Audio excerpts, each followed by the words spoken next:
from wherever we're at.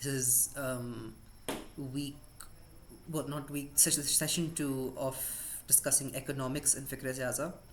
Last session में हमने discuss किया था conventional banking system और conventional global economic system को कि how does it work, उसकी कुछ core mechanics क्या हैं, उसकी एक्चुअल पर्पस क्या है, किस आइडियोलॉजी के साथ वो बना था and what are the structural flaws within it, कि वो किसको बेनिफिट करता है और किसको हार्म करता है. हमने उसको at sort of on a macro level देखा था, right. Those of you who have not who were not present in the session and who have not watched the session, इनमें से कोई भी चीज़ नहीं की हुई, प्लीज़ लेट मी नो, ताकि आई नो कि कितने लोग मेरे साथ फॉलो कर रहे हो, कितने लोग नहीं कर रहे.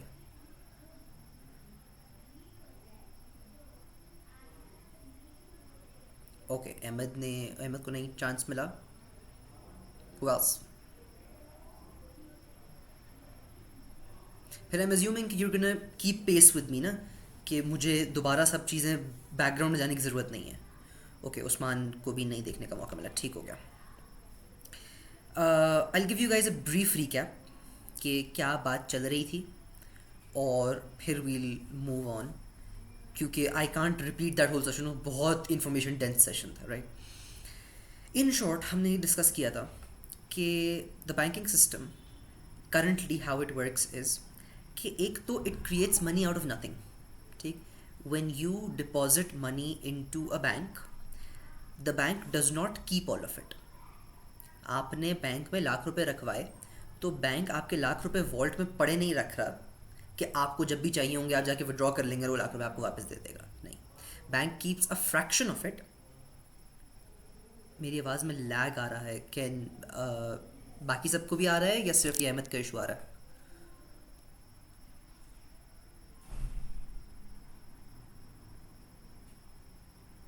बाकी सबको आवाज़ क्लियर आ रही है?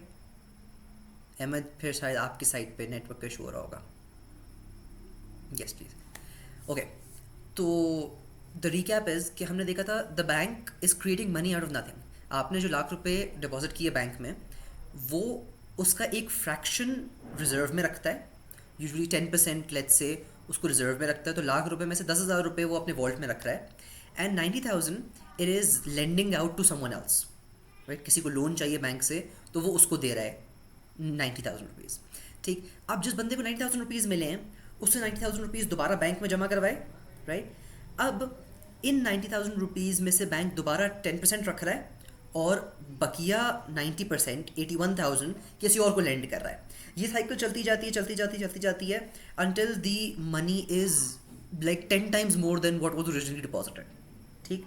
अब अगर आप सब लोगों के बैंक अकाउंट्स को एडअप करें तो it is summing up to 10 lakh rupees, जबकि बैंक के वॉल्ट में टोटल पैसा सिर्फ लाख रुपए है, राइट. सो एक तो ये पैसा कहाँ से आया? This was created out of thin air. इसकी कोई एक्चुअल बैकिंग नहीं. There is no the currency does not exist to fulfil this demand. अगर ये सब लोग बैंक जाके अपने पैसे निकलवाने की बात करेंगे तो बैंक बैंकरप्ट हो जाएगा. बैंक बैंकरप्सी डिक्लेयर कर देगा, इन सबको पैसे नहीं मिलेंगे क्योंकि इतने पैसे एग्जिस्ट ही नहीं करते, राइट. सेकेंड पॉइंट, बैंक आपको जब भी पैसा लेंड करता है तो कन्वेंशनल बैंक की बात हो रही है ना, it charges you interest on it, right.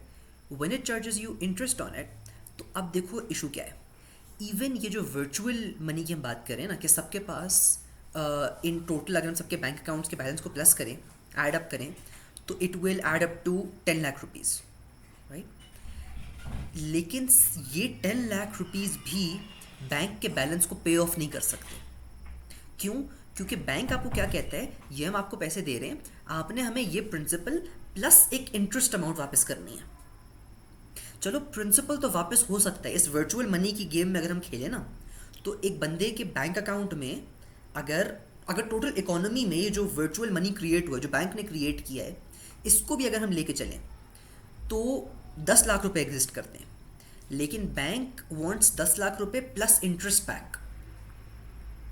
तो this inevitably this implies कि some predictable percentage of the population will have to go bankrupt for the system to keep working. उसके बगैर ये सिस्टम काम नहीं कर सकता, राइट? तो these are some very basic things जो प्रूव करती हैं कि ये system in end of itself oppressive है. ये इंटरेस्ट बेस्ड सिस्टम जो है, this is something that completely is, मतलब if you want there to be social justice, कि लोगों में अदल हो, you want to actually make a system जहाँ लोगों का ख्याल रखा जाए, जहाँ देयर इज़ पब्लिक वेलफेयर, तो you can not make a system जिसके at its core architecture it is necessary कि someone has to go bankrupt. ठीक? तो this system is flawed in that way, plus a lot of other ways जो हमने उस session में discuss किए थे, which I can't bring up again from scratch क्योंकि it will take a very long time. ठीक? Namira said this increases demand, economic growth, if I'm right. Basically what it does is कि it increases liquidity, right? पैसा, instead of the thinking behind it is कि not everyone is going to need all their capital at all times, right? तो जिस बंदे ने अगर लाख रुपए bank में जमा करवाए हैं, तो the bank is betting on the fact कि जितने लोगों ने टोटल जमा करवाया है, they will not all need their money at once. तो इसलिए I can siphon some of that money off to a loan और अ बिजनेस डील और इन्वेस्टमेंट, और by the time they need it back, I will have gotten it back from these sources, right? That's what the bank is betting on. It doesn't always happen. Bank runs होते हैं और they result in economic collapses. ठीक, खैर, different conversation, वो already in a lot of detail पहले हो चुकी है. अब आज के सेशन में हमने मेनली डिस्कस करने थे Islamic finance, modern Islamic finance जो अभी दुनिया में है ना, इस्लामिक बैंक जो चला रहे हैं, वो उसकी प्रिंसिपल्स क्या हैं, वो कौन से इंस्ट्रूमेंट्स यूज़ करती है, और what are the mechanics of it, how does it work, right? अच्छा, हमने ये बात की थी कि conventional banking model is inherently un-Islamic. You can't reconcile it with Islam. Why? क्योंकि it is built upon making a profit from debt, from loans, right? Islam में a loan is not a business model. You cannot make a profit from debt. It is strictly forbidden, right? So you have to find some other way जिसमें you can achieve more or less the same things जो conventional banking ने करनी थी, in a way that does not involve interest, that does not involve directly profiting from debt. अच्छा, अब किस तरह किया जाएगा, right? One of the most fundamental, or one of the Islamically best financial instruments in Islamic finance is called musharaka, right? musharaka की अगर आप little translation करेंगे तो it means partnership. अच्छा, how does it work? musharaka is normally जितनी house financing होती है ना Islamic finance में, most of it is musharaka model based. काम किस तरह करती है? What happens is कि मैंने घर खरीदना है, ठीक, I don't have the capital to buy it all at once.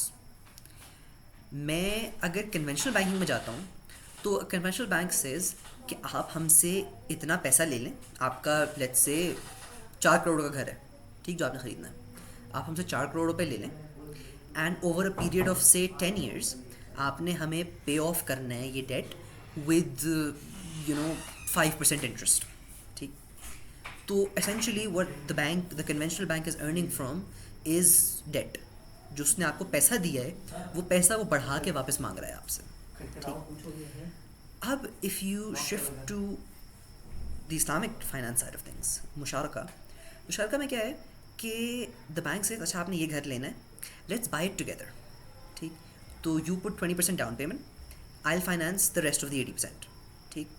अब इस घर में 20% ओनरशिप आपकी है, 80% ओनरशिप मेरी है, ठीक।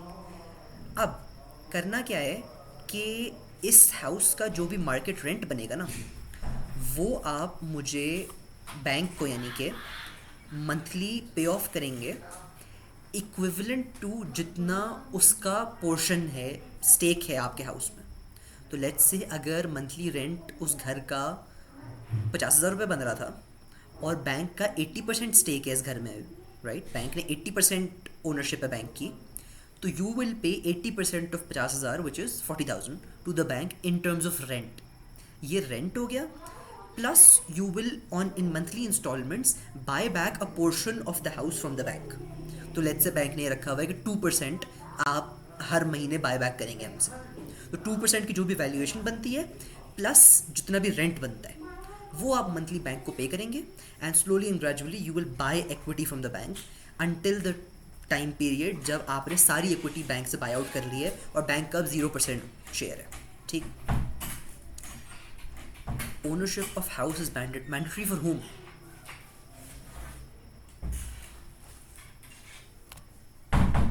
For the lender, yes. You can't make money off of something that you don't own, na? You can't make money off of lending someone cash.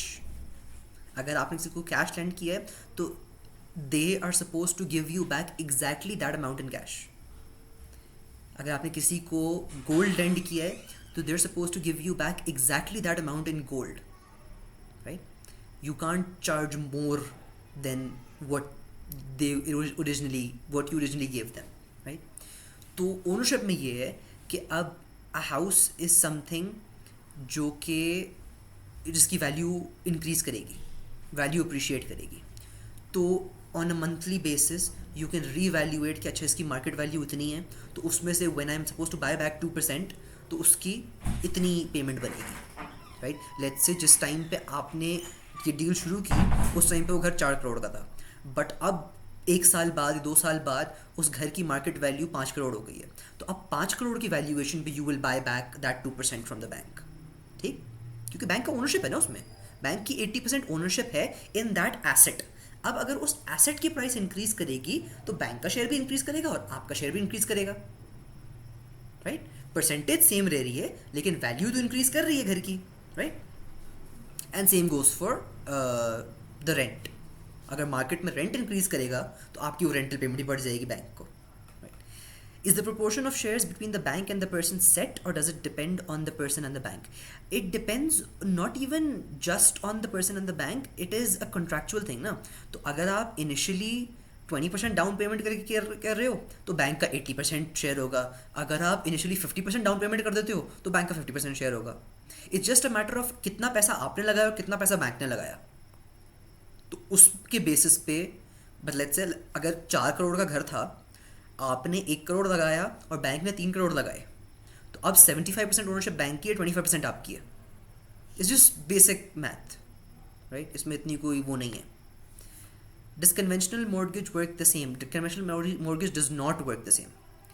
Conventional mortgage is basically the bank just gives you money and says कि आपने हमें ये पैसा पे back करना है और इस पैसे पे इंटरेस्ट लगता जाता है। तो लेट्स से बैंक ने आपको 4 करोड़ रुपए दे दिए, कहा जाके घर ले लो। अब every month you are suppose to pay us back let's say 50,000 रुपये, ठीक।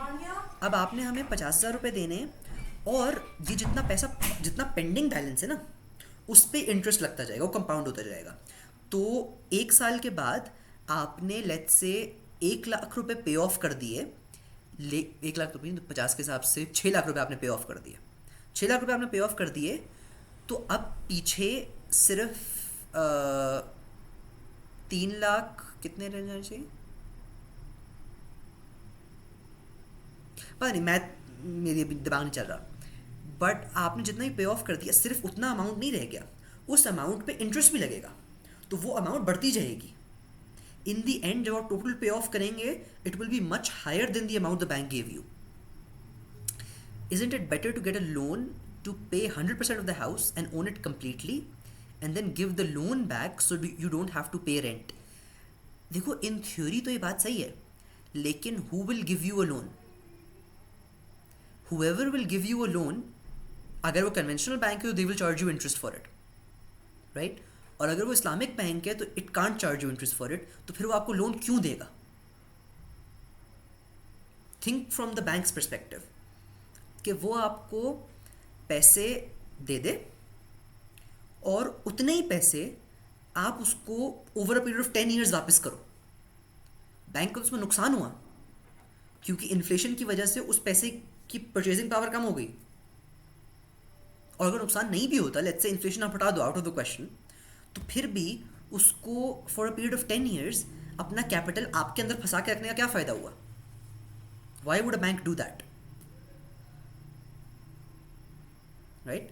तो इंटरेस्ट फ्री फाइनेंसिंग का ये मतलब नहीं है कि you just give money to someone and they give you back after a period of time, क्योंकि दैट इज़ नॉट, मतलब you can do that as charity but that's not a business model. उसमें कोई there is no benefit to the lender, maybe because of your creditworthiness. यार आप bank 100% guarantee ले ले आपसे, मतलब bank को 100% गारंटी भी हो ना कि आप पैसे वापस कर दोगे, तो भी बैंक को क्या फ़ायदा है कि वो आपको आज 4 करोड़ रुपए दे और आपसे 10 साल बाद 4 करोड़ रुपए वापस ले ले? कोई रिस्क ना हो, बैंक को 100% गारंटी हो कि आप पैसे वापस करेंगे ही करेंगे, लेकिन फिर भी बैंक को वो 4 करोड़ रुपए आपके अंदर फंसाने का क्या फ़ायदा हुआ?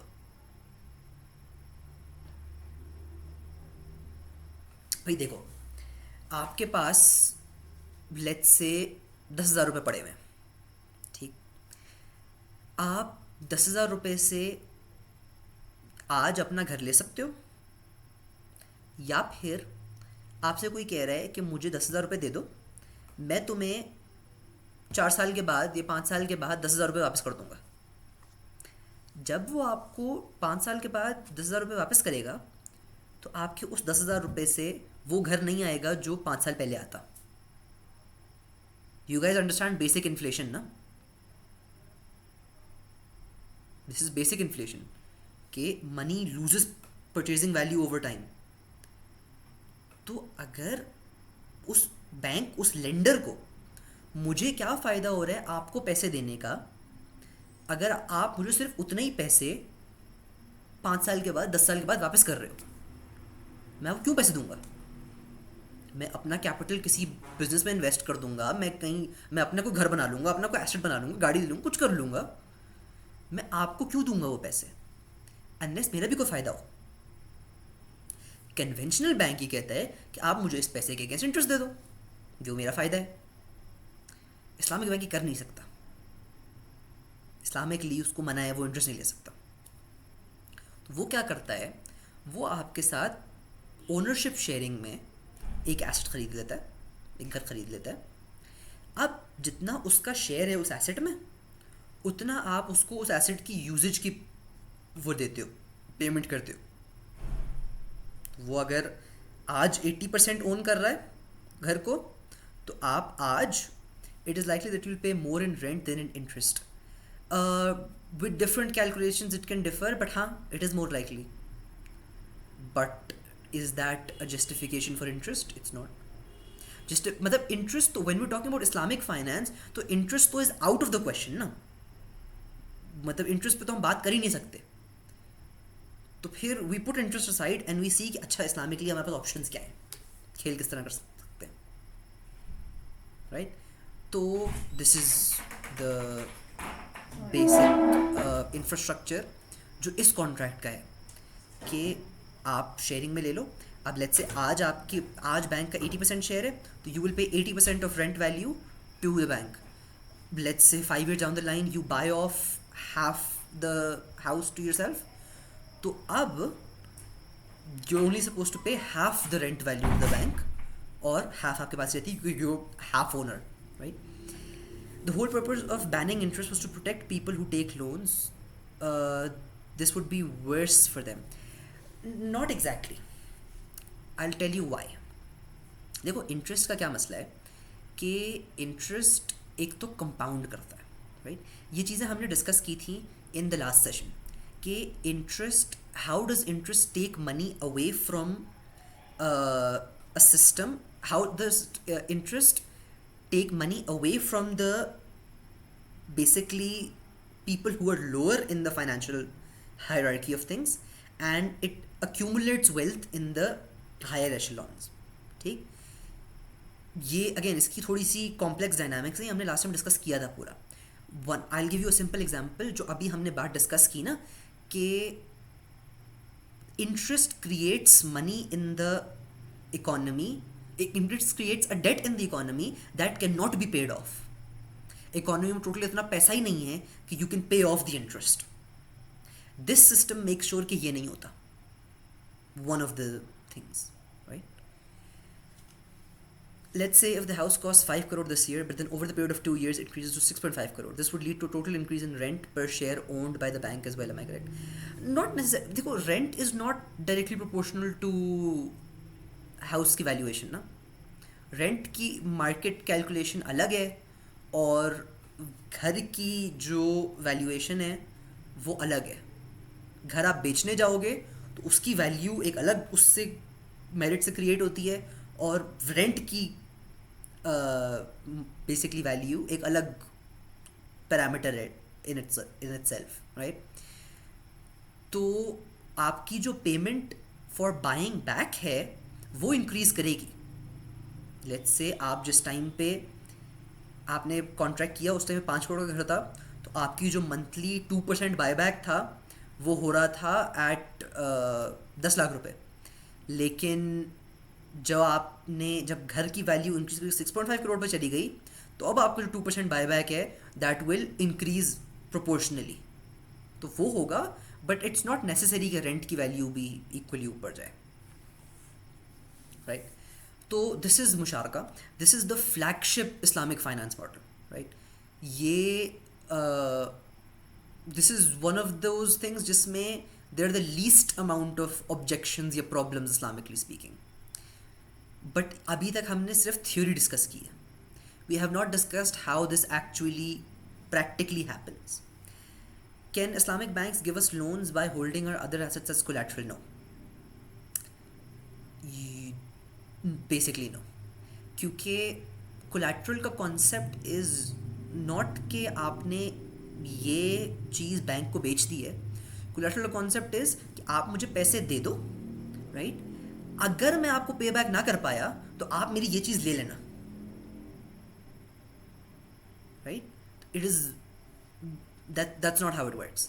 प्लस इस्लामिक बैंक को फ़ायदा कोई नहीं है, because the loan you pay back is still gonna be interest free.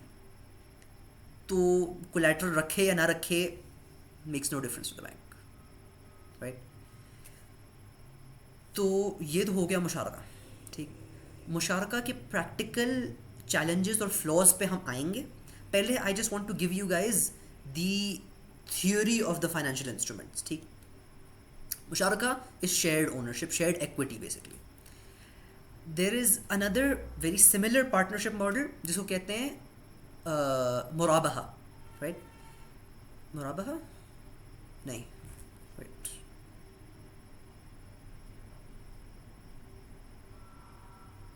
मुदारबा.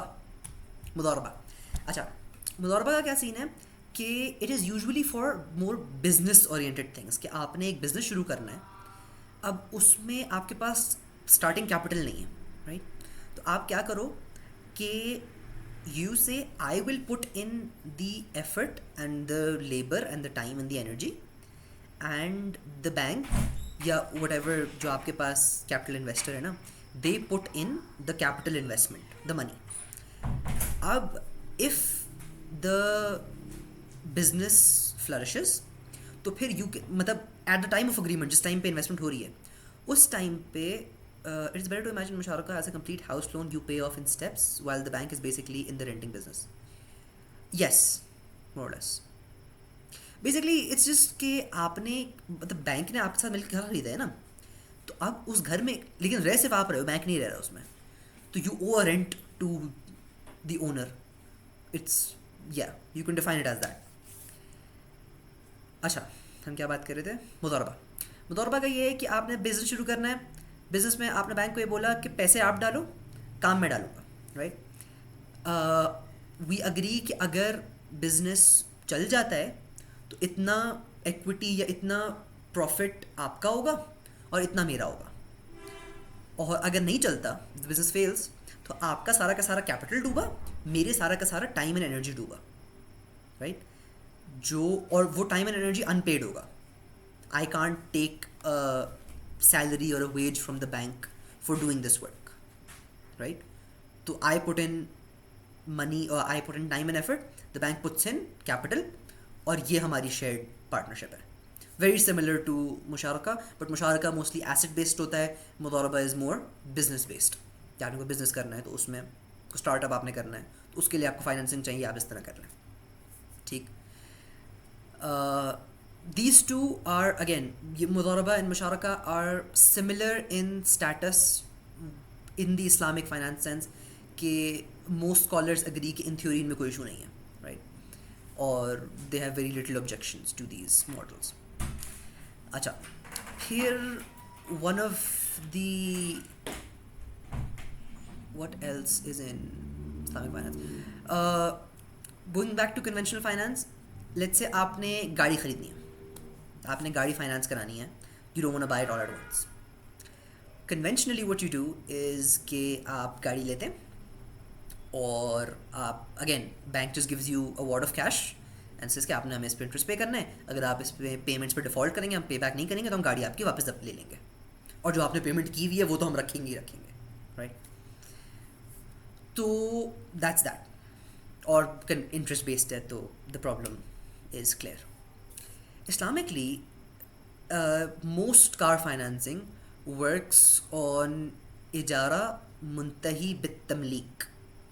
थोड़ी सी डिफिकल्ट टर्म है, I'll break it down. इजारा simply means leasing, ठीक, किसी चीज़ को लीज करना, रेंट करना. मुंतही बित्तमलीक जो एंड में आ रहा है, इट मीन्स के इजारा विच एंड्स इन ओनरशिप. तो lease which ends in ownership. इजारा in and of itself simply means leasing. तो इट्स ये कि बैंक ने गाड़ी ख़रीद ली और आपको लीज पे दे दी, रेंट पे दे दी, आपने उसको मंथली उसका रेंट पे बैक करना है, ठीक. How this model works in modern finance is के बैंक आपको गाड़ी खरीद के दे देता है, आपने उसको एक set number of rent payments करनी है, and at the end of those payments वो डिसाइड कर लेते हैं म्यूचुअली कि भाई वी गोना डू 60 पेमेंट्स या 100 पेमेंट्स या व्हाटएवर, राइट? उसके उस रेंट पीरियड के एंड पे the bank either gifts the car to you or they let you buy it for a very nominal price. कि आपने इतना टाइम स्पेंड किया है तो just for a token price आपको हम गाड़ी पे वो कर देते हैं, आपकी ओनरशिप में दे देते हैं. It's like nowhere near the cost of the car, right? अच्छा, अब this is slightly more objectionable. क्यों? क्योंकि a gift is something that's inherently unconditional, ठीक. गिफ्ट में आप कंडीशंस ऐड नहीं कर सकते कि भाई अगर तो आपने हमसे ये गाड़ी 6 साल के लिए लीज़ की तो उसके बाद हम गाड़ी आपको गिफ्ट कर देंगे. That's not a gift, that's a condition in a contract. और दैट्स मतलब it's questionable, it's you're doing something weird with it, right? और the another problem is कि contractually, अच्छा, this is one of the things I should have said in the beginning, लेकिन कुछ जो basic principles हैं ना Islamic finance के, one of those things is no interest, one of those things is no gambling, ठीक, no गरर, मतलब ऐसा risk ना हो कि आप मतलब it's a complete gamble. There is no way to predict things, right? No risk, no riba, no gharar. और one more, futures come in gharar, तो वो इसीलिए उसमें आ जाता है. One more important point is के why do I forget? हाँ, हदीस में आती है इस चीज़ की ममानियत कि you cannot combine two separate transactions into one contract. You cannot combine two transactions into one contract. तो यानी कि you cannot combine a contract of leasing and sale into one. एक कॉन्ट्रैक्ट में दो चीज़ें नहीं हो सकती, right?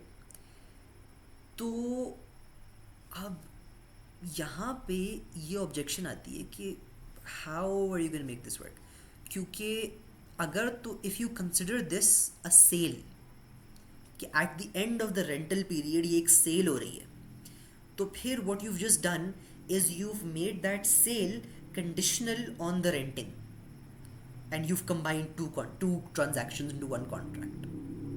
Problematic. If you call it a gift has to be unconditional. So this is problematic. इस पे स्कॉलर्स का डिसएग्रीमेंट है. बहुत से कहते हैं कि it is permissible to do this, बहुत से कहते हैं कि नहीं, इसमें this does not seem right, for these very reasons. So one of the major issues why we have so major disagreements in this is कि it's a conflict of interest. जो लोग इस्लामिक फाइनेंस पढ़ के, मतलब Islamic finance में degrees लेके निकल रहे हैं, they have one and only one field to go into, which is the Islamic finance, right?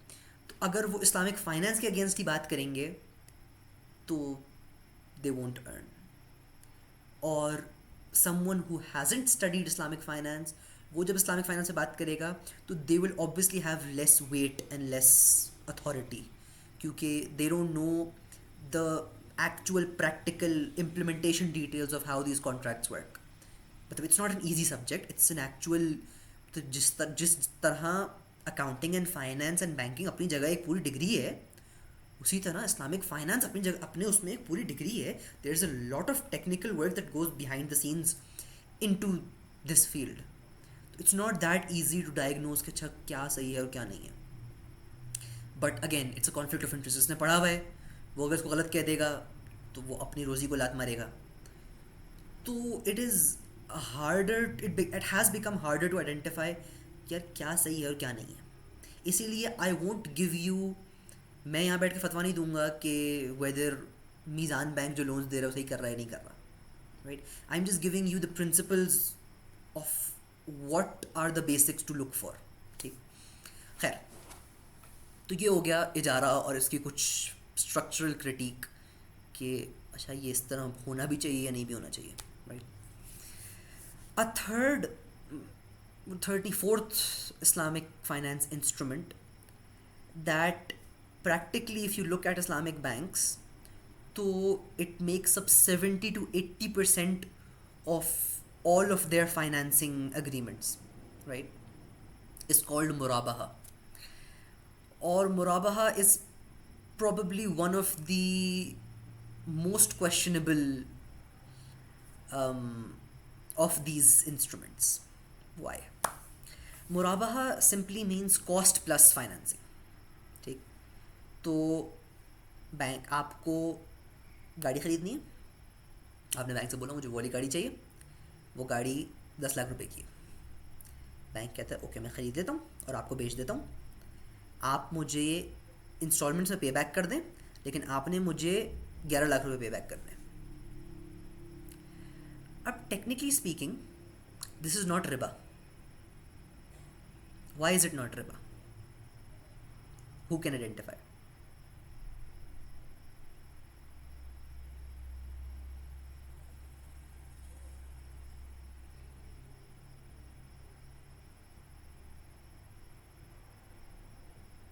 Because the bank takes ownership and sells at higher price.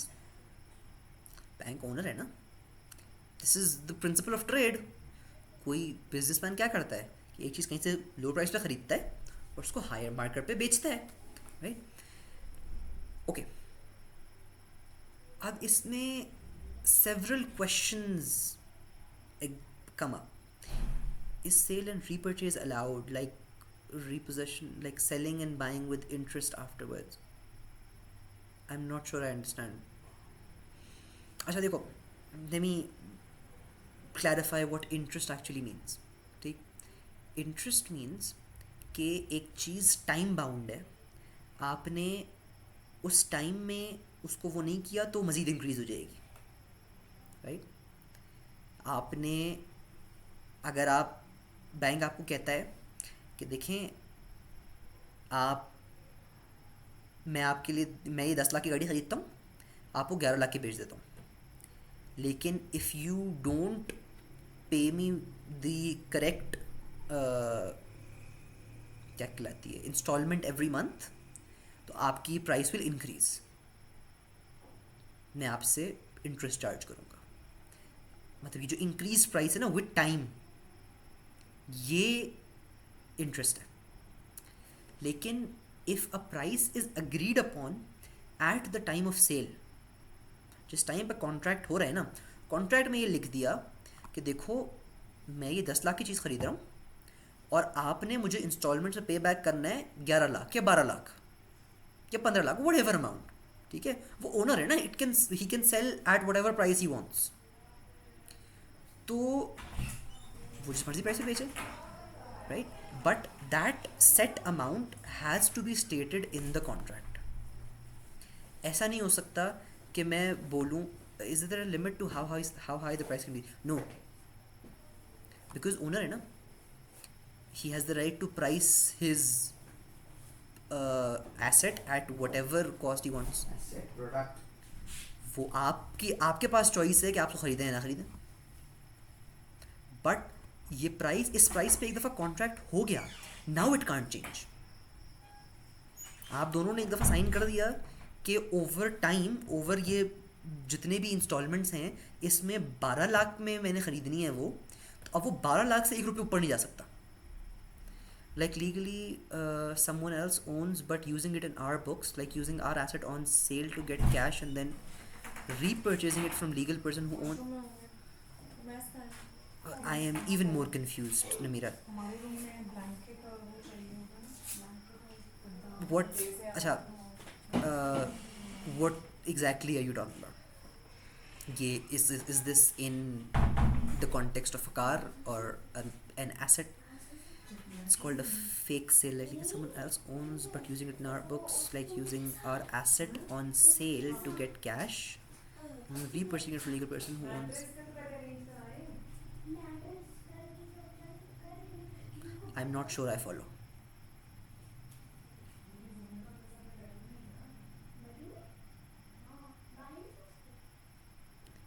Basically sale to get cash and then repurchasing it. देखो, once you've sold it to them, तो फिर they own it and they have the right to choose whether they want to sell it back to you or not. You cannot make a contract that says कि हमसे ये चीज़ आज ख़रीद लो और 10 साल बाद हम उसे वापस ले लेंगे।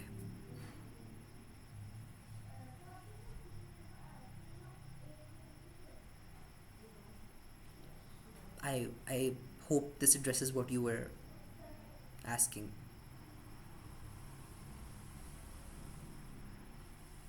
If not, we can come back to this, right? Ahmed says, meaning I can buy it for 10 rupees and sell it for 1,000 rupees if someone is willing, as long as I take no interest. Yes. Once you own something, na, you have complete right to price it at whatever price point you want, provided के you and the buyer agree. उस agreement के बाद you can't increase the price again, right? Adyan says, this is such an interesting concept, and in my opinion protects the lender more than the usual loan, even in case of non-payment, because it retains percentage ownership. It's basically like if someone has money, they want to invest and turn a profit, they can buy a house and rent it out, or buy a house and rent it out while also gradually selling it away. हाँ, तो it's basically, देखो, you can't earn rent on the whole house, you can only earn rent on whatever percentage you own, na? तो this is not one of, again, it protects the lender in the sense कि they don't lose their capital or their purchasing power, and it protects the borrower, yeah, the customer, in the sense कि, एक minute, just give me 1 second.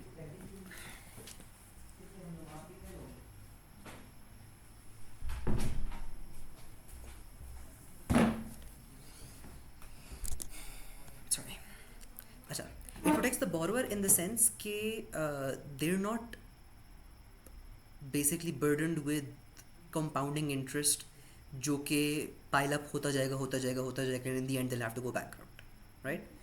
तो even though most contracts will not allow you to do this कि आप अभी payments बंद कर दें to buying back that share और जितना rent है उसी को continue करते रहें, but theoretically that can happen कि भाई बैंक का लेट्स से आपने बैंक से 20 और 80 का कॉन्ट्रैक्ट किया था, अब बाय बैक करके आपका 50-50 हो गया है, अब let's say for what reason you can't continue buying back more, right? तो you own that 50%, you are suppose to give rent back on that 50%, और बैंक का कैपिटल इसलिए नहीं लूज हो रहा क्योंकि बैंक इज़ अर्निंग इंटरेस्ट, और your safe in the sense कि आपको वो जो पेंडिंग पेमेंट है that's not earning compounding interest. अब you are not stuck in a loop of अगर मैं इसको पे ऑफ नहीं करता तो मुझे कल मज़ीद और पे करना पड़ेगा. इट्स एक लूप से बच जाते हैं. In Ahmed's reference, is it allowed if somebody increases the price based on demand? Like they buy something and then when the demand of that item they increase the price. Like in Ramadan, the fruit sellers increase prices on the fruits. Meanwhile, they bought it for the older market price. Yes. Dekho, it doesn't matter what price you bought it for. Once it's yours, you get to sell it for whatever price you want. ठीक हो गया? It can be regulated by a state when वो ये कहते हैं कि भाई एक चीज़ कोई नेसेसिटी ऑफ लाइफ है तो उस पर हम प्राइस कंट्रोल कर लेंगे. कॉस्ट कंट्रोल्ड इंडस्ट्रीज़ जो होती हैं, जिस तरह excuse me,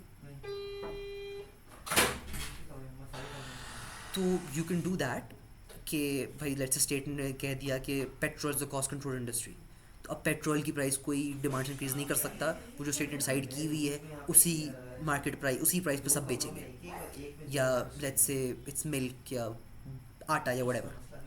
but again in other than that, जिस स्टेट ने अनाउंस नहीं किया हुआ कि this is going to be at a fixed price, any seller any owner of any asset or product can sell it at what ever price they want. There is no restriction.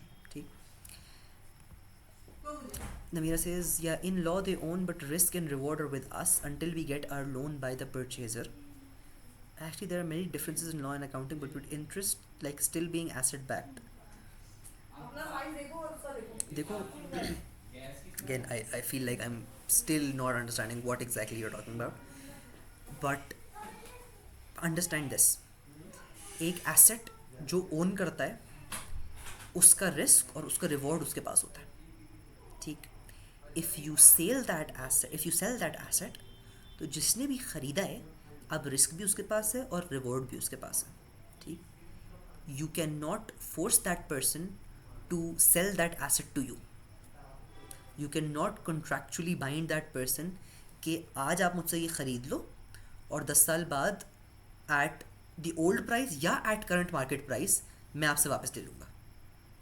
ये this is the very definition of combining two transactions into one contract. This is prohibited. Say, you can't do that. If 5 years down the line, 10 years down the line, you want to buy it back and the seller wants to sell it, fine. But if both parties don't agree at that time, there is no deal, right? So I hope that addresses your question. खैर, हम क्या बात कर रहे थे? बात कहाँ से कहाँ निकल जाती है? Can someone remind me हम किधर थे in the flow of conversation?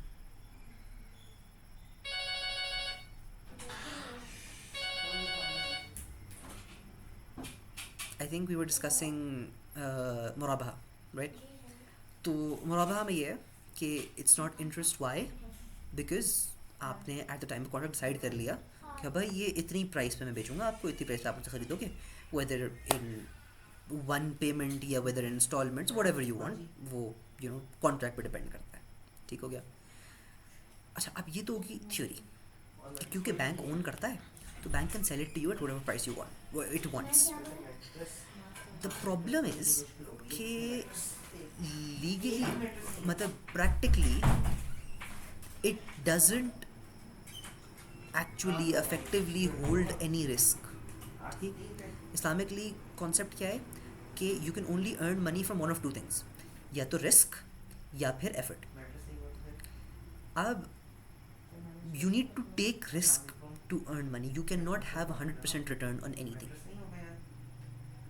Problem, bank उस एसेट को, वो गाड़ी, वो घर, जो भी चीज़ मुराबहा पे आपको बेच रहे हैं ना, वो it does not hold that asset, does not own that asset for any meaningful amount of time.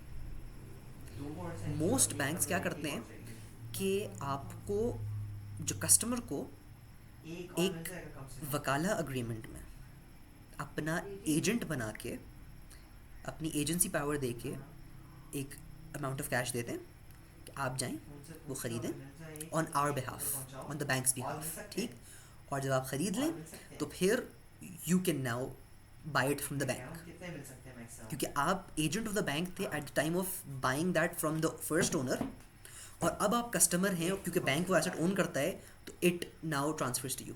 तो those two transactions happen almost instantaneously.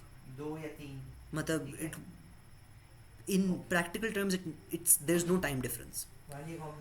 तो एक तो बैंक ने कोई ओनरशिप रिस्क लिया ही नहीं, प्रैक्टिकली ज़ीरो. ठीक, सेकेंडली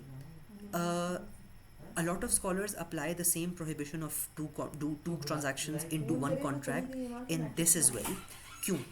क्योंकि बैंक तब तक उस चीज़ को ख़रीदता नहीं है, उस एसेट को, जब तक आप उसको वो नहीं करते, आप यू डोंट अग्री कि आप उसको ख़रीद लोगे बैंक से. तो it probably falls, again there's a chance that it falls under the same prohibition कि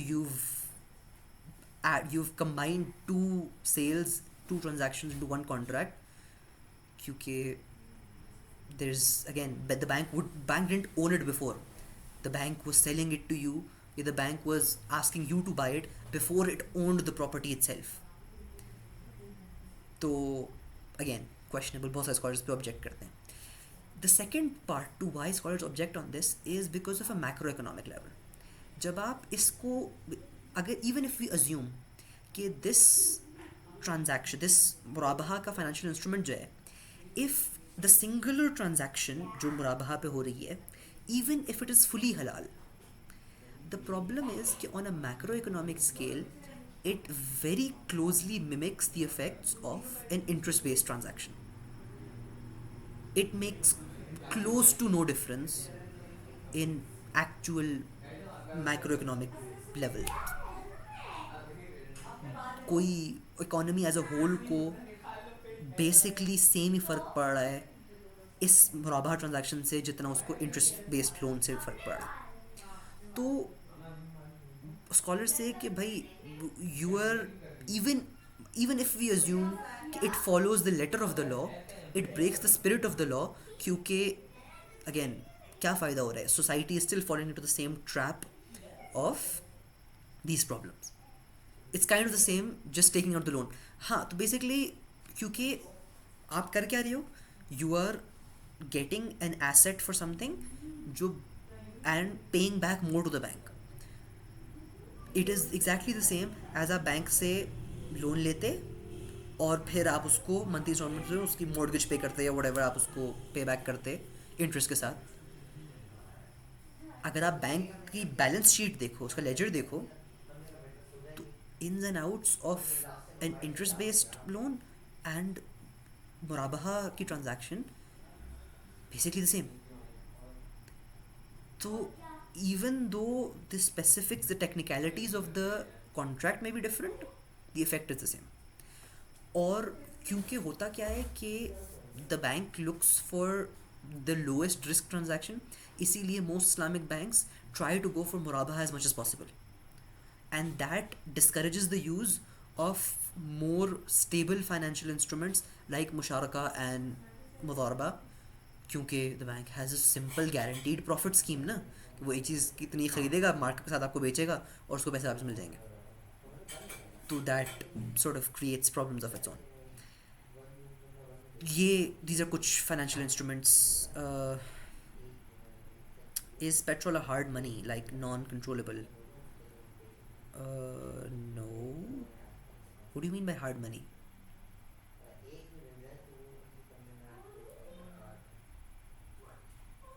And what do you mean by non-controllable?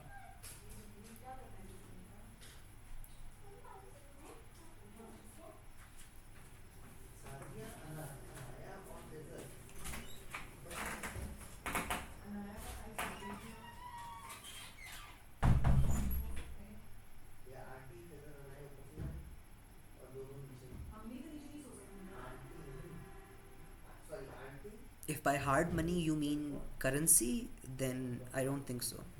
Because currency is usually, मतलब currency in the sense of something that's used for exchange ना, तो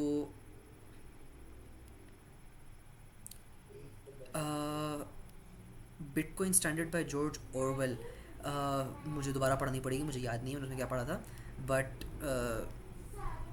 Islamically speaking no, it's मतलब अगर we talking about क्या कहलाता है, modes of exchange, currency ना, तो whether you make that current currency दुनिया में जो चल रही है, या फिर यू मेक इट गोल्ड या सिल्वर या व्हाटएवर, तो that is used as currency because it's non-consumable. Petrol is consumable, so a consumable is just bad to use as money, right? Khair, moving forward, one last financial instrument from the Islamic finance side is a sukuk. A sukuk is an alternative to a conventional banking bond.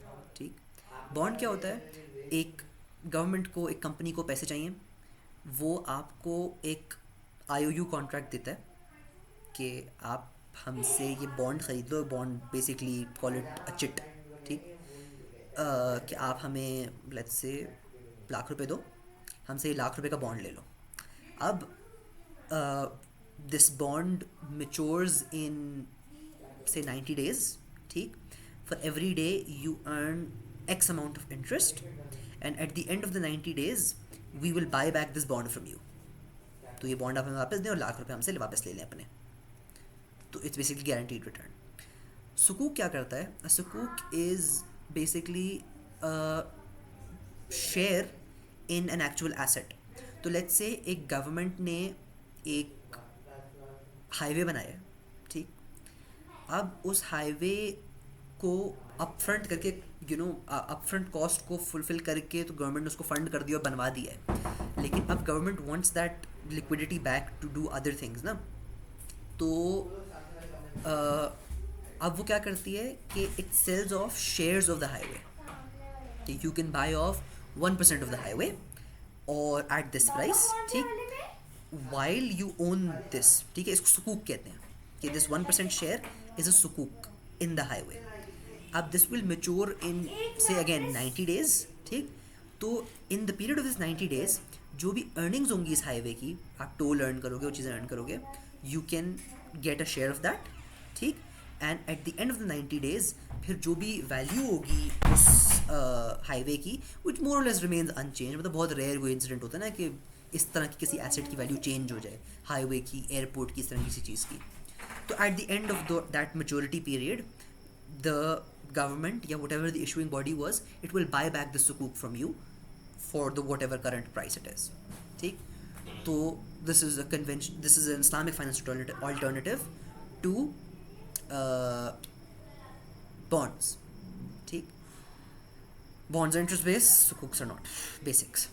ठीक, एक ही मिल रहा है और नहीं है. अच्छा, ये instruments समझ आ गए हैं. फिर I want to move to structural critics of again मुशारका फर्स्ट, क्योंकि वो हमने पहले डिस्कस किया था. ठीक, गिव मी 1 second प्लीज. जी, एक एक्स्ट्रा टी शर्ट है, निकाल लें. आपने नहीं लाया होगा ना, एक्स्ट्रा लाया होगा. निकाल लें यार. हाँ, दूसरी वाली, हाँ, इस आगे वाली जिप में, ये जो बंद है ये वाली, इसमें नीचे होगी ये वाली शर्ट ना, ब्लैक वाली, ये ले लें. इतनी लेकर आए हो यार, आप ले लेना शर्ट. Thank you. सॉरी, हम क्या बात कर रहे थे. अच्छा, इंस्ट्रूमेंट समझ आ गए. मुशारका, मुदारबा, प्योर इक्विटी शेयरिंग, ठीक। फिर इजारा, लीजिंग एंडिंग इन ओनरशिप, फिर आपके पास मुराबहा, कॉस्ट प्लस फाइनेंसिंग मार्कअप के साथ, राइट। एंड सुकूक्स which are shares in a asset. ये तो थ्योरी हो गई, ठीक। In theory the best of these is are the first two, मुशारका इन मुदारबा। लेकिन इन प्रैक्टिकल सेंस दीज, एक तो ये होती बहुत कम है, ठीक है। The bank will try as much as possible to use मुराबहा, क्योंकि उसको गारंटीड रिटर्न है उस पर। when it does musharaka, even then it adds in certain arguments that adds in certain clauses that basically take the spirit of it away. Kaise?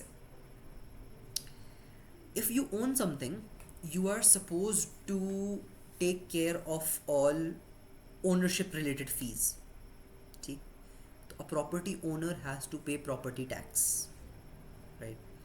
कोई major structural repairs हैं या कुछ हैं, वो प्रॉपर्टी ओनर की ज़िम्मेदारी है। अगर एक एसेट पे टोटल लॉस हो जाता है तो वो प्रॉपर्टी ओनर की ज़िम्मेदारी है ना। अगर शेयर्ड ओनरशिप है तो जितनी ओनरशिप है उस प्रोपोर्शन से ही लॉस भी शेयर होगा, उस प्रोपोर्शन से ही ओनरशिप फीस भी शेयर होंगी, टैक्सेस हो गए, प्रॉपर्टी टैक्सेस हो गए, सारी चीज़ें होंगी, ये भी उस प्रोपोर्शन से शेयर होंगी, ठीक। बैंक क्या करता है, बैंक कहता है कि बैंक इसमें भी, मुशारका में भी एक वकाला एग्रीमेंट ले आता है कि customer is now an agent of the bank and this agent of the bank voluntarily accepts all ownership related fees of this property. तो आपने घर लिया है, उस घर की अभी ओनरशिप स्प्लिट इज 20% आपकी ओनरशिप, 80% बैंक की ओनरशिप, लेकिन प्रॉपर्टी टैक्सेस सारे के सारे आप पे करेंगे। दिस इज अ प्रॉब्लम, ठीक। कोई मेजर स्ट्रक्चरल रिपेयर होता है, कुछ होता है, वो आप हैंडल करेंगे। अब this goes against the concept of equity sharing. Why? क्योंकि एक्विटी शेयरिंग कराने का पॉइंट ही ये था कि there is risk and there is reward and both are shared. इसमें बैंक क्या कर रहा है, इट्स इफेक्टिवली गारंटीइंग कि मुझे तो कोई लॉस नहीं होगा, लॉस आपका होगा, ठीक। रिवॉर्ड हाँ मैं भी लूँगा। तो दिस इज द प्रॉब्लम। अच्छा, secondly another structural issue, usually car financing विया इजारा में आता है। बैंक क्या करता है कि for example in musharaka you get a house, you have 20% ownership and 80% bank ownership. Let's say you break a wall, instead of getting 80% of damage fees from bank and 20% from person, the bank forces the person to pay 100% of damage fees. So देखो damage fee तब तो चलो आपकी जिम्मेदारी बनती है if you caused that damage, ठीक, if you were at fault। लेकिन let's say कोई earthquake आया, घर तबाह हो गया, आग लगी, घर तबाह हो गया, राइट। तो फिर you are supposed to basically that contract terminates। अगर आप आइडियल मुशारका कॉन्ट्रैक्ट पे जाए ना, तो the agreement, the contract is dependent on the asset existing। अगर एसेट की एग्जिस्टेंस ही नहीं है अब, तो the contract is null and void. अब बेशक बैंक का 80% शेयर रह गया था या बैंक का 5% शेयर रह गया था, अगर घर में आग लगती है तो the contract is null and void. अब जिसका जितना भी शेयर था डूब गया। बैंक क्या करता है, बैंक जब तक ये प्रॉपर्टी या एसेट, लेट्स से गाड़ी है, घर है, जो भी चीज़ है, जब तक वो कॉन्ट्रैक्ट चल रहा है ना, अभी ये ट्रांजैक्शन चल रही है, तब तक बैंक मेक्स यू गेट तकाफुल इंश्योरेंस। तकाफुल इंश्योरेंस क्या होती है उस बाद में बात करेंगे, इट्स कॉम्प्लेक्स, ठीक। It's not really complex but एक कंप्लीट अलग मैटर खुल जाएगा, ठीक है। तकाफुल इंश्योरेंस इज जस्ट हलाल इंश्योरेंस, ठीक है, just assume this for now. The bank makes you buy तकाफुल इंश्योरेंस। अच्छा, अब let's say there is a total loss, ठीक है, कोई इस तरह का इंसिडेंट होता है, कोई ज़लज़ला आता है, आग लग जाती है, कोई एक्सीडेंट हो जाता है अगर गाड़ी के केस में, और वो एसेट टोटल लॉस हो जाता है, उसमें से कोई रिकवरेबल वैल्यू नहीं है, ठीक। तो अब क्या होगा कि बैंक कॉन्ट्रैक्ट में ये डालता है आपके कि द तकाफुल insurance is suppose to buy out the bank first, ठीक। और अगर तो बैंक, अगर तकाफुल insurance for what reason उस पूरी अमाउंट को कवर नहीं कर पाती, जो बैंक की ओनरशिप है उसको बाय आउट नहीं कर पाती, तो उसका जो शॉर्टफॉल होगा, जो डिफरेंस रह जाएगा, वो कस्टमर पे करेगा बैंक को। ये करके बैंक ने क्या क्रिएट किया, इसका रिजल्ट क्या हुआ? Who can pick out the problem? Why is this problematic?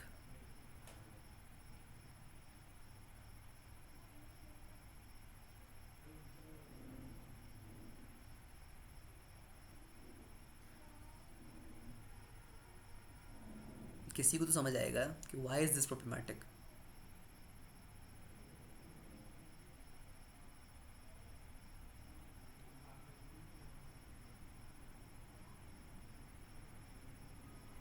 भाई फाइनेंशियली बैंक ने अपने लिए ज़ीरो रिस्क क्रिएट कर लिया ना।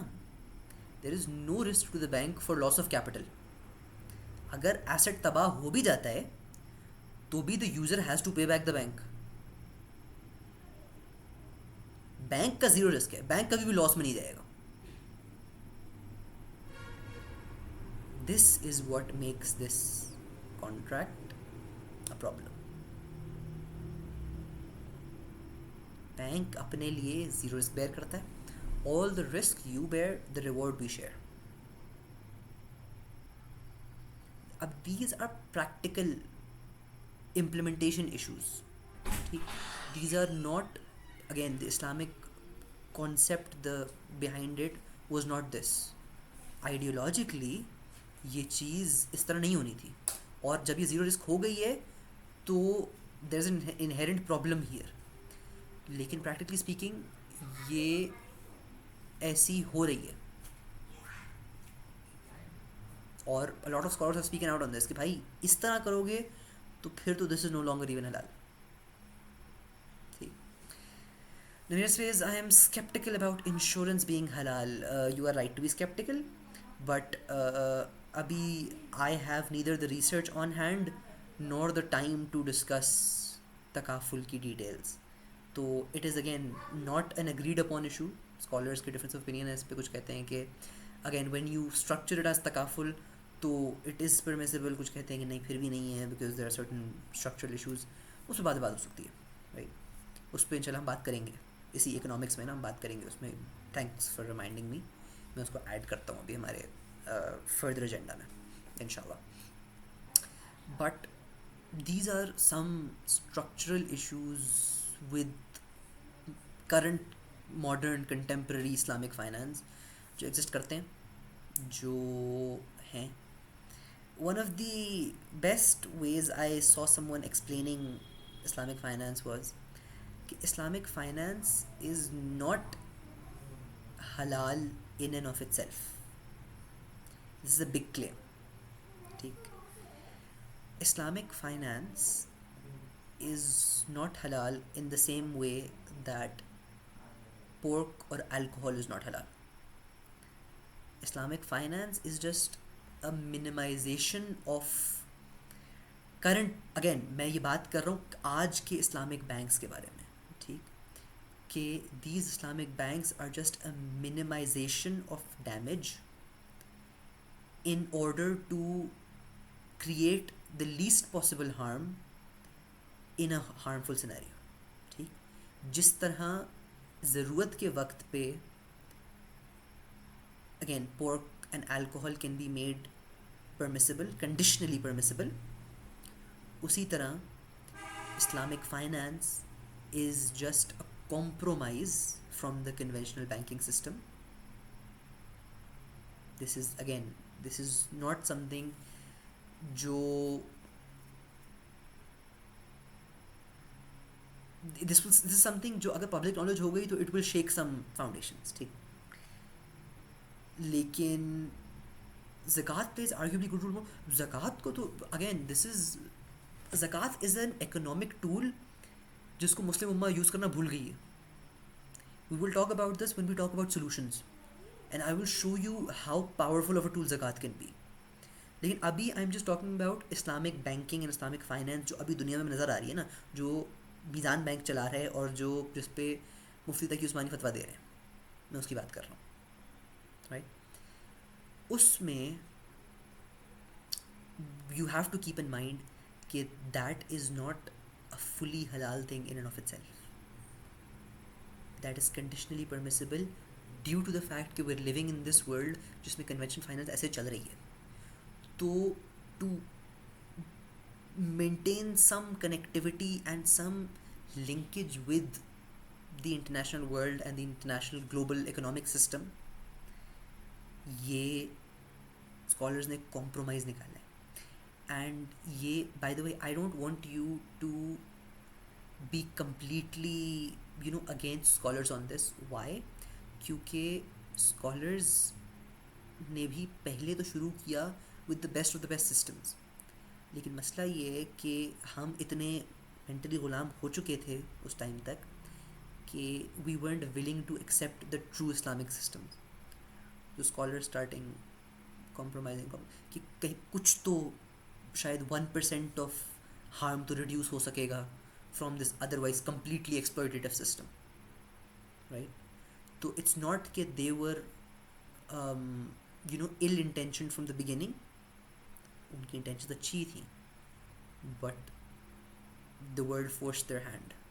वो क्या करते हैं, वो अपना वही हार्ड कोर स्टांस मेंटेन करते, तो no one would have looked again at Islamic finance. It would have been just like यार ये क्या बकवास करते रहते हैं, वो साइड पर रखो. वही हाल जो आज इस्लामिक पॉलिटिक्स का है वही इस्लामिक फाइनेंस का होता कि कोई मतलब आप किसी तरह तस्करा भी करो तो मजाक बना के उड़ा देता उसको, राइट. तो दे हैड टू कॉम्प्रोमाइज़ कि अच्छा what compromise what sacrifices can be made to at least maintain some benefits of this system. तो this is unfortunately the world we're living in right now. अब why did I take you through these instruments in such technical detail? ताकि when we start looking at solutions, you guys can see कि Islamically foundations हैं क्या, ठीक. Where our modern Islamic finance messed up, so to say, क्या गलतियाँ इन्होंने की, and what to correct going forward, right. हमने किन issues को address करना है, किन issues को correct करना है, right.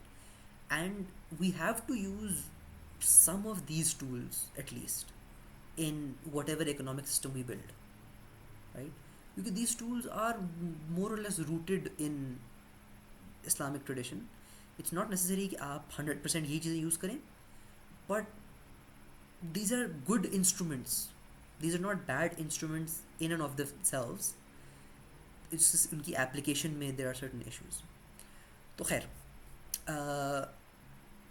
जो हमने पहले सेशन में issues डिस्कस किए थे ग्लोबल मैक्रो इकोनॉमिक स्केल के, जो हमने इस सेशन में issues डिस्कस किए हैं, इस सब को जहन में रखते हुए now I want you guys to start thinking about actual solutions. किस तरह, if आज मैं आपको बोलूँ कि let's throw out this current global economic system and make a new economic system, ठीक, तो कैसा होगा, how will it work, what what will banking look like, whether banking एक industry या एक field होगी भी या नहीं होगी, right. Give me 1 second please यार.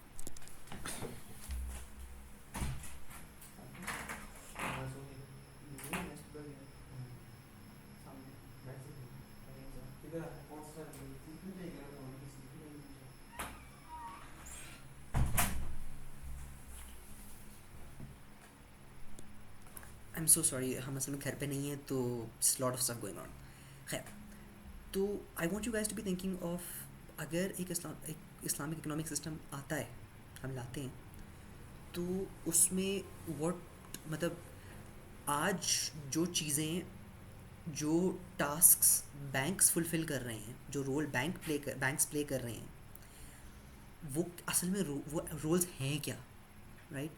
उन रोल्स को आइडेंटिफाई करना, फिर ये एनालाइज करना कि how much of it will remain an important role in an Islamic economic system, ठीक? और फिर वो जो इम्पोर्टेंट रोल्स रह जाएंगे उनको कौन से इंस्टीट्यूशंस फुलफिल करेंगे, whether we will need a replacement for banks या whether we will need a few other institutions जो नॉट डायरेक्टली बैंक्स के इक्विवेलेंट हो बट अफेक्टिवली बैंक्स की इम्पोर्टेंस को ख़त्म कर दें, राइट? Meaning an acceptable solution to actually implement the Islamic financial system in this modern society. हमारा एंड गोल तो यही है ना, राइट? तो एक्चुअली क्योंकि अभी इस्लामिक फाइनेंस में चल रही है तो आई विल ट्राई कि हम नेक्स्ट सेशन भी इसी की कंटिन्यूएशन और इस्लामिक इंश्योरेंस और वो चीज़ें सारी टच कर लूँ, ताकि एक दफ़ा इस्लामिक गो थ्रू हो जाए, उसके बाद I want to move to future potential solutions, जिसमें हम डिस्कस करेंगे अ फ्यू थिंग्स मैंने ग्रुप में भी शेयर की हुई हैं। फेज़ 3 जो है ना हमारा, उसमें CBDCs होंगे, सेंट्रल बैंक डिजिटल करेंसीज, उसमें एसेट बैक्ड करेंसीज को हम दोबारा एक नज़र देखेंगे कि अच्छा can we go back to a gold backed currency, if we go back what are the implications, वो सारी चीज़ दोबारा देखेंगे बट बाद में। अभी एक और session I want to do on the Islamic infrastructure side of things, कि Islamic banking precisely, Islamic insurance, उसकी सारी इम्प्लीकेशंस, राइट? स्कॉलर्स क्या कहते हैं इसके बारे में, तो I want to touch that a bit more. That's gonna be our next session inshallah next Friday. I know बहुत सारा इन्फॉर्मेशन डंप हुआ, समझ आया या नहीं आया?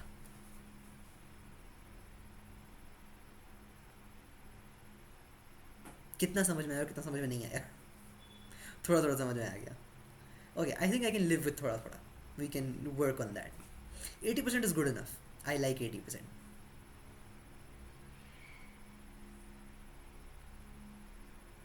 Any questions? Any thoughts you want to share? Anything basically?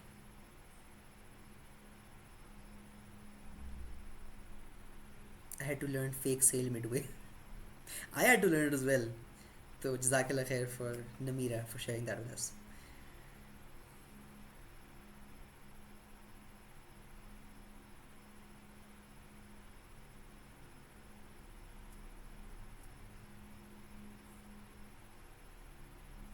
तो I think अगर खामोशी है तो फिर इसको यही समझा जाए कि सब समझ आ गया. And there are no more questions. If there are questions, feel free to put them in the group. Feel free to DM me, whatever, whatever you feel like it. Or inshallah, we'll discuss more in the next session. What else would I want to say? I think that's it for now. The aim behind this, behind Fikr Siyasa in general, and this economics series in particular, is to make sure कि Muslim youth की knowledge acumen इतना बढ़ जाए. Knowledge not just in ये science और engineering और ये वाली fields, knowledge in the fields that actually run the world. ठीक? Politics runs the world. Economics runs the world. ये चीज़ें हमें समझ नहीं आएंगी तो we can not build a good grasp of how जो लोग आज दुनिया चला रहे हैं वो कैसे चला रहे हैं और उनके motives क्या हैं, उनके intentions क्या हैं हमें लेके, मुस्लिम उम्मा को लेके, दुनिया को लेके, right? और जब तक हम वो नहीं समझते तब तक we're just handicapped. So that is what I want to discuss, but not what I want to discuss in the short term, but ये सारी चीज़ build करने का कि economics चल कैसे रही है, Islamic economics कैसे चलनी चाहिए, in the modern world कैसे चल सकती है. This discussion is supposed to give you and me the call it maybe the knowledge base कि हम किसी के आमने सामने बैठें तो हम उससे बात कर सकें, देखो ये चीज़ ऐसे होती है, we don't sit there you know dumbfounded कि नहीं हमें तो पता ही नहीं दुनिया कैसे चलती है. That's the point of this entire group in this community. Is phase 1 complete? Phase 1 was completed in the last session. Phase 1 was कि conventional global economics किस तरह चलती है, and then phase 2 was the Islamic side of things. तो phase 2 complete नहीं हुआ, phase 1 हमने last session में complete कर लिया था. तो I hope there are no more questions.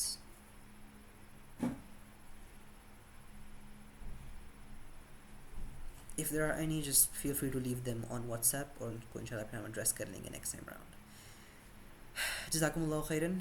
सुब्हानकल्लाहुम्मा व बिहम्दिका नशहदु अन ला इलाहा इल्ला अंता नस्तगफिरुका व नतूबु इलैक. अस्सलामु अलैकुम व रहमतुल्लाहि व बरकातुहू.